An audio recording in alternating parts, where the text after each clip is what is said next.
কুমিল্লার নাঙ্গলকোটে স্মরণকালের ভয়াবহ বন্যা হয়েছে। পুরো উপজেলার মানুষ, বাড়িঘর ও গবাদি পশু এবার বন্যায় ক্ষতিগ্রস্ত হয়েছে। সংকট দেখা দিয়েছে বিশুদ্ধ পানির।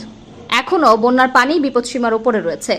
সরকারি, বেসরকারি, স্বেচ্ছাসেবী ও রাজনৈতিক সংগঠন বন্যায় পানিবন্দীদের পাশে সাহায্যের হাত বাড়িয়ে দিয়েছে। তারপরও অনেক এলাকায় ত্রাণ সামগ্রী পৌঁছাতে পারেনি। উদ্ধারের অপেক্ষায় রয়েছে তারা। সরেজমিনে গিয়ে সব তথ্য জানা গেছে।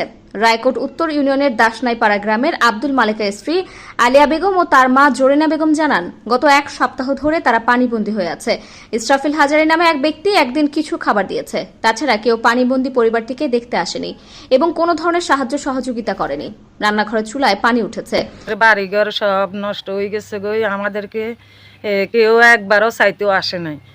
আমাদেরকে রায়গড়ের ইসরাফিল হাজারিয়ে খালি এই বন্যা দুর্গতর ভিতরে খালি উনি 3 প্যাকেট বিরিয়ানি দিই আমাদেরকে 2 দিন পরে, তাও 2 দিন পরে, শুক্রবারে রাত্রে মনে হয়।